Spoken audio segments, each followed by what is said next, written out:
बच्चों, आज हम पढ़ेंगे इंडोक्राइन सिस्टम का सेकंड जो क्या है ग्लैंड है जिसका नाम है थायराइड ग्लैंड। आज हम इस थायराइड ग्लैंड के बारे में देखते हैं, ठीक है ना। ये क्या है, सेकंड है और इसको हम पढ़ेंगे और क्योंकि बहुत ही महत्वपूर्ण है, किस लिए अभी एक एक करके जब हम इसके सारे पार्ट्स को देखेंगे, मीन्स इसका तो एक सिंपल सा डायग्राम आपके सामने मैंने बनाया है, ठीक है ना। तो क्या होते हैं, इसके आगे और पीछे दो साइड होता है। आगे वाला तो आपको दिखेगा लेकिन पीछे वाला नहीं दिखेगा। जैसे हम खड़े हैं तो हमारे पीछे का नहीं दिख रहा है, सिर्फ आगे का दिख रहा है। तो आगे वाला जो भाग होता है उसमें क्या होता है, थायराइड होता है, और उसके पीछे जो पाया जाता है, इसी के पीछे जस्ट होगा, वो पैराथायराइड होता है। अभी एक एक करके हम दोनों समझते हैं। देखिए, ये क्या है, सबसे बड़ी अंतःस्रावी ग्रंथि है। अगर हम अंतःस्रावी ग्रंथियों की बात करें, देखिए अभी कुछ ग्रंथियां आपको पता था, जैसे लीवर थी, कह रहे थे कि वो सबसे बड़ी ग्रंथि है, लेकिन वो अंतःस्रावी ग्रंथि नहीं है। ये क्या है, ये सबसे बड़ी जो थायराइड ग्रंथि है, ये सबसे बड़ी क्या है, अंतःस्रावी ग्रंथि होती है। यह क्या होता है, जो श्वास नली ट्रैकिया होता है और जो कंठ होते हैं उनके बीच में क्या होता है, ये स्थित होता है। क्लियर है इतना। आगे देखिए, अगर हम कहेंगे कि इसकी उत्पत्ति कैसे होती है, तो इसकी उत्पत्ति होता है इंडोडर्म से। जो क्या होता है, भ्रूण का 3 स्तर होते हैं, जिसको हम बाह्य जनन स्तर कहते हैं, मध्य जनन स्तर कहते हैं, और जो क्या होता है आंतरिक जनन स्तर, जो इसके लास्ट वाला जो जनन स्तर होता है, उसी से क्या होता है, इसका निर्माण होता है, या उसी से इसकी उत्पत्ति होती है, किसकी, थायराइड की, ठीक है ना। ये क्या होते हैं, दो क्या होते हैं, पालियों या लोब्ड में बटे होते हैं। तो आपको अच्छे से दिख रहा होगा, एक ये और एक ये।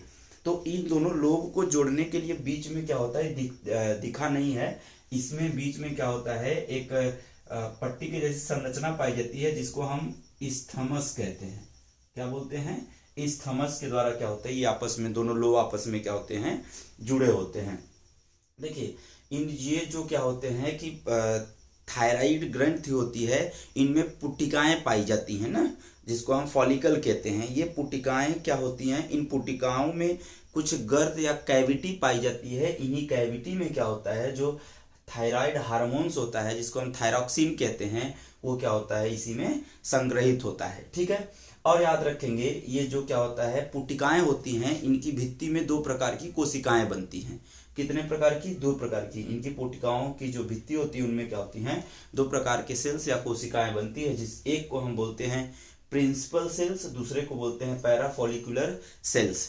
अब देखिए, जो प्रिंसिपल सेल्स होती हैं, उनमें 2 प्रकार के हार्मोन्स बनते हैं, या 2 प्रकार के हार्मोन्स ये क्या करते हैं, सिक्रीट करते हैं, जिसको हम एक को बोलते हैं T4, या इसको नाम दिया जाता है टेट्रा आइडोथायरोनीन, और जिसको हम थायरॉक्सिन भी कहते हैं। और जो दूसरा है, जिसको हम T3 कहते हैं, इसका नाम है ट्राई आइडोथायरोनीन, ठीक है ना। ये दोनों हार्मोन्स क्या होते हैं, किससे निकलते हैं, प्रिंसिपल कोशिकाओं से, या जो प्रिंसिपल सेल्स होते हैं उनसे। इनको हम मुख्य कोशिकाएं भी कह सकते हैं। और जो दूसरा है पैराफॉलिकुलर सेल्स, इनके द्वारा भी क्या होता है, हार्मोन्स निकलता है, और ये हार्मोन्स भी बहुत ही महत्वपूर्ण क्रिया करते हैं हमारे शरीर में, ठीक है ना। इन्हीं के बारे में हम एक एक करके पढ़ेंगे। तो देखिए, इसके द्वारा निकलने वाले जो हार्मोन्स है वो क्या है, कैल्सिटोसिन होता है, या इसको हम TCT कहते हैं, जिसको बोलते हैं थायरोकैल्सिटोसिन, ठीक है ना। इसका भी श्रावण करता है। अब देखिए, ये जो दोनों आपको बताया था, जो प्रिंसिपल कोशिकाओं से निकलने वाले हार्मोन्स है, इन हार्मोन्सों को दोनों का जो स्वरूप होता है, ये क्या होता है, आयोडीनेटेड, मतलब इनमें आयोडीन की मात्रा क्या होती है, पाई जाती है, कुछ ज्यादा ही। लेकिन जो क्या होता है, ये कैल्सिटोसिन होता है, या जिसको TCT कह रहे हैं, थायरोकैल्सिटोसिन, ये नॉन आयोडीनेटेड होते हैं, इनमें आयोडीन की मात्रा उतना अधिक नहीं पाई जाती। तो देखिए, लिखा गया है T4 व T3, मतलब इनकी और इनकी बात करें, टेट्रा और ट्राई आयोडीओ थायरोनिन की बात कर रहे हैं, कि कह रहे हैं ये जो दोनों होते हैं, ये दोनों में क्या होता है, ये दोनों आयोडीनेटेड होते हैं, लेकिन ये क्या होता है, आयोडीनेटेड नहीं होता, जो अभी हमने आपको बता दिया है। आगे देखेंगे, जो थायरॉक्सिन हार्मोन्स को बनाता है कौन, ये जो पुटिकाएं फॉलिकल्स थायरॉक्सिन बनाती हैं, या उसको स्टोर किए रहती हैं, वो स्टोर कैसे करती हैं, या जो स्टोर करने के बाद उसको वो बनता किससे है, जो थायरॉक्सिन है, ये थायरॉक्सिन किससे बनता है, तो ये थायरॉक्सिन का निर्माण जो होता है वो आयोडीन व क्या है, टायरोसिन, 2 प्रकार के एमिनो एसिड होते हैं, उन्हीं से क्या होता है, इसका निर्माण होता है। तो आपको पता है एमिनो एसिड क्या है, प्रोटीन का एक सरलतम रूप है। तो इसी सरलतम रूप से थायरॉक्सिन का निर्माण होता है, जिसका नाम है आयोडीन और टायरोसिन। तो अगर कोई पूछे कि जो थायरॉक्सिन हार्मोन्स है वो थायराइड में कैसे, किसकी सहायता से बनता है, तो बता दीजिएगा क्या, आयोडीन और टायरोसिन नामक एमिनो एसिड से। ठीक है, अब आइए हम जो थायरॉक्सिन हार्मोन्स है उस थायरॉक्सिन हार्मोन्स के फंक्शन को अच्छे से क्लियर करते हैं। देखिए, ये जो थायरॉक्सिन हार्मोन्स होता है इसके क्या फंक्शन है। पहला फंक्शन हम देखेंगे, यह हार्मोन्स वृद्धि एवं विकास को क्या करता है, नियमित करता है, regulates to growth and development of our body. ये हमारे शरीर के क्या करता है, वृद्धि एवं विकास को नियमन करता है। ये क्या करते हैं, उपापचयी क्रिया जिसमें क्या होता है, कैटाबोलिज्म जो होता है उसको प्रेरित करता है, किसी भी फूड के ब्रेकडाउन को भी क्या करते हैं, ये प्रेरित करते हैं। और ये जो एनर्जी होती है हमारे शरीर में, उस एनर्जी को रिलीज करने का भी काम किसका होता है, थायरॉक्सिन हार्मोन्स का होता है। ठीक है ना। आगे ये क्या करते हैं, हमारे बॉडी से एनर्जी को क्या करते हैं, रिलीज करते हैं, निकालते हैं। इसके बाद बॉडी के टेम्परेचर को भी बढ़ाते हैं, इसलिए इनको एक नाम दिया जाता है क्या, कैलोरीजेनिक हार्मोन्स। ठीक है ना, इसको हम कैलोरीजेनिक हार्मोन्स भी कहते हैं। क्यों, क्योंकि ये बॉडी टेम्परेचर को भी बढ़ाता है और क्या करता है, जो एनर्जी होता है उस एनर्जी को रिलीज भी करने का काम होता है। ठीक है ना। देखिए, जैसे मेंढक में टेडपोल लार्वा होता है, तो टेडपोल लार्वा वयस्क में क्या होता है, बदल जाता है। टेडपोल मतलब लार्वा, मेंढक के बच्चे को टेडपोल कहते हैं, तो उसमें लार्वा जो उसका शिशु या बच्चा होता है उसको हम लार्वा कहते हैं। तो टेडपोल लार्वा वयस्क में बदलता है, किसके, थायरॉक्सिन हार्मोन्स के कारण। अगर मान लीजिए थायरॉक्सिन हार्मोन्स या उसमें आयोडीन की कमी है पानी में, तो क्या होगा, जो मेढक में कायांतरण, मेटामॉर्फोसिस होता है, मतलब जो टेडपोल है वो वयस्क में नहीं बदलेगा। ठीक है ना। तो ये भी क्या करता है। और देखिए आगे, अगला है मेंटल डेवलपमेंट। हमारा जो क्या है, मानसिक विकास, बौद्धिक विकास होता है, उसके विकास में भी क्या होते हैं, थायरॉक्सिन हार्मोन्स बहुत ही महत्वपूर्ण भूमिका निभाता है। ठीक है। अब थायरॉक्सिन हार्मोन्स कब नहीं बनेगा, जब आयोडीन की कमी हो जाएगी। तो इसीलिए कहते हैं जब आयोडीन की कमी होती है तो बच्चा क्या होता है, मंद बुद्धि का पैदा होता है, या क्या होते हैं, बहुत सारे उसमें विकार आ जाते हैं। अभी हम उसके विकार को पढ़ते हैं। ठीक है ना। तो इतना समझ में आ गया। देखिए, ये क्या होता है, हमारे शरीर में जो बेसल मेटाबॉलिक रेट होता है, जिसको हम आधारी उपापचयी दर कहते हैं, उसको भी मेंटेन करने का काम किसका होता है, जो थायरॉक्सिन हार्मोन्स है उसका होता है। ठीक है, इतनी बातें क्लियर हो गई। अब आइए जरा हम देखते हैं, अगर थायरॉक्सिन हार्मोन्स अच्छे से हमारे शरीर में न निकले, या जो थायराइड ग्लैंड है वो थायरॉक्सिन को स्रावित न करे, तो क्या होगा। पहली बात तो क्या होगा, बच्चे क्या होंगे, बौनापन हो जाएगा बच्चों में, और क्या होंगे, वो मंद बुद्धि के होंगे। अभी आपको बताया ना, थायराइड की कमी से क्या होते हैं, बच्चे मंद बुद्धि के भी हो जाते हैं। और जो नाड़ी दर, जो क्या होता है, पल्स होता है वो, और जो ब्लड प्रेशर होता है वो, और शरीर का जो तापमान होता है वो क्या होते हैं, घटने लगते हैं। तो इसे हम क्राइटिनिज्म के नाम से भी जानते हैं। ठीक है, एक ये होता है। एक और बीमारी है, इसके अल्पस्राव से ही होता है, जिसको हम मिक्सोडेमा कहते हैं। ये मिक्सोडेमा आमतौर पर यंग फीमेल्स में होता है, जो लड़कियां होती हैं उनमें होता है।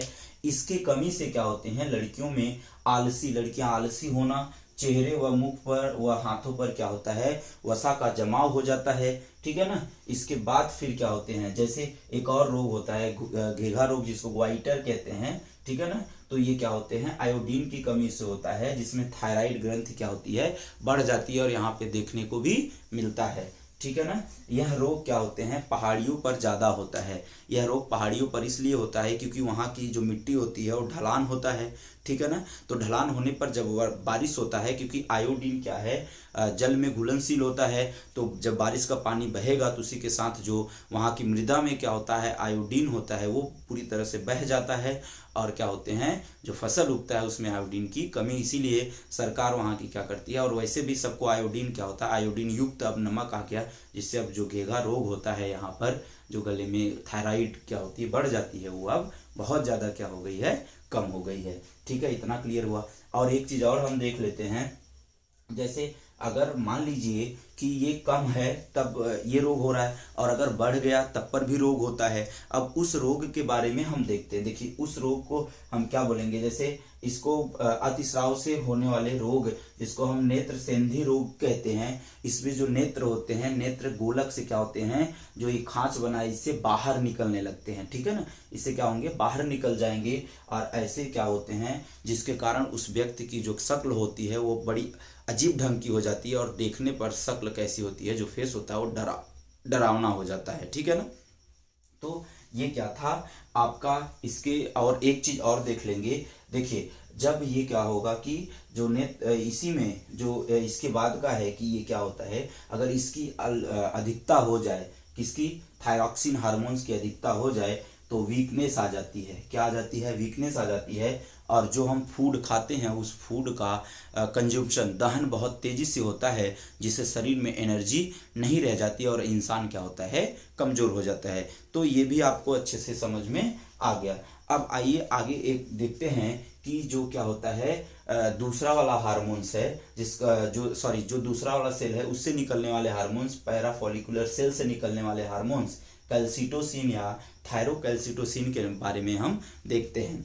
ध्यान देंगे, ये जो कैल्सिटोसिन और थायरोकैल्सिटोसिन है, इसको हम क्या बोलते हैं, यहाँ पर देखिए TCT कहते हैं ना। तो ये जो TCT है, यह रक्त में कैल्शियम और फास्फोरस के क्या करते हैं, जो स्तर होता है, फास्फेट के जो स्तर होते हैं उनको क्या करता है, कम करता है रक्त में, ठीक है। और क्या करता है, मूत्र में क्या होता है, जब मूत्र या यूरिन का हम क्या करते हैं, त्याग करते हैं, मूत्र विसर्जित करते हैं, निकालते हैं, तो उस समय जो कैल्शियम होता है वो उत्सर्जन के साथ क्या होता है, मूत्र में कैल्शियम का जो उत्सर्जन होता है वो बढ़ जाता है। तो ये क्या है, किसके, थायरोकैल्सिटोसिन हार्मोन्स या कैल्सिटोसिन कहते हैं इसको, ठीक है। इसकी कमी से इससे क्या होता है, ये कंट्रोल करता है किसको, रक्त में कैल्शियम और फास्फेट के मात्रा को, और क्या करता है, कैल्शियम को मूत्र के साथ भी क्या होता है, उसके उत्सर्जन को बढ़ा देता है, ठीक है ना। तो मान लीजिए मूत्र में कैल्शियम के उत्सर्जन को बढ़ा रही है, तो गलत है। तो इसको कंट्रोल कैसे किया जाएगा, अभी हम आगे देखते हैं, ठीक है। तो देखिए जो क्या होता है, अगर जैसे ये अत्यधिक मात्रा में न निकल करके कम मात्रा में निकल रहा है, या जो इसकी एक औसत रूप में निकलना चाहिए, एक जो एवरेज निकलना चाहिए वो नहीं होता है, तो इससे क्या होता है, ओस्टियोपोरोसिस, जिसमें अस्थि छिद्रता कहते हैं, या अस्त क्या होता है कि कमजोर होना शुरू हो जाता है, जिससे क्या होता है, बोन की जो डेंसिटी होती है, घनत्व होता है वो कम हो जाता है, और व्यक्ति का जो बोन होता है, वो जो अस्थि होती है वो कमजोर हो जाता है, और आदमी की हड्डियों को टूटने के चांसेस क्या होते हैं, सामान्य से अधिक हो जाते हैं, ठीक है। तो इसके क्या होते हैं, अल्पता से ये रोग होता है। अब देखिए अभी आपको बताया कि इसमें क्या होता है, पीछे की तरफ पैराथायराइड होता है। तो पैराथायराइड एक विशेष प्रकार के हार्मोन स्रावित करता है, जिसका नाम है PTH। एक्चुअली इसको पैराथायराइड हार्मोन से ही कहते हैं, लेकिन उसका नाम होता है पैराथ्रोमोन। ये जो पैराथ्रोमोन हार्मोन्स है ये, और ये करते क्या हैं, जो पैराथायराइड हार्मोन्स, जो पैराथायराइड से निकलने वाले हार्मोन्स है, ये हार्मोन्स क्या करते हैं, रक्त में कैल्शियम की मात्रा को क्या कर रहे हैं, सही मात्रा में बनाए रखते हैं। लेकिन जो क्या होता है, कैल्सिटोसिन होता है, ये रक्त से क्या होता है, मूत्र के साथ कैल्शियम के उत्सर्जन को बढ़ा देता है। मतलब अब देखिए जो क्या है, PTH है, ये कैल्शियम की मात्रा को मेंटेन कर रहा है, लेकिन ये कैल्शियम की मात्रा को कौन, जो आपका कैल्सिटोसिन है, ये कैल्शियम की मात्रा को क्या कर रहा है, घटा रहा है, मतलब ज्यादा उत्सर्जित कर रहा है, निकाल रहा है। तो ये दोनों जो क्या है, PTH है और जो CTC है, ये दोनों एक दूसरे के विपरीत दिशा में क्या होते हैं, कार्य करते हैं। तो यहाँ लिखा है PTH और TCT हार्मोन्स एक दूसरे के क्या करते हैं, विपरीत कार्य करते हैं, और विपरीत कार्य करने की वजह से ये क्या करते हैं, हमारे शरीर को बैलेंस भी करते हैं। और इनमें भी क्या होता है, जब इसमें क्या होता है, अल्प श्रावण होता है किसका, कैल्सिटोसिन का, तो बोन तो कमजोर होता ही है, जिससे हार्ट बीट भी क्या होता है, घट जाता है, और क्या होते हैं, जो ब्लड प्रेशर होता है वो भी क्या होते हैं, धीरे धीरे नीचे आने लगता है, जिससे हार्ट बीट भी क्या होगा, धीरे धीरे घटने लगता है। तो ये पूरा था क्या हम थायराइड ग्लैंड और पैराथायराइड के बारे में देखें। अब आगे फिर से हम चलेंगे, नए वीडियो के साथ आएंगे आपके पास, नए इंडोक्राइन ग्लैंड के साथ। तब तक के लिए जय हिंद, जय भारत। Thank you.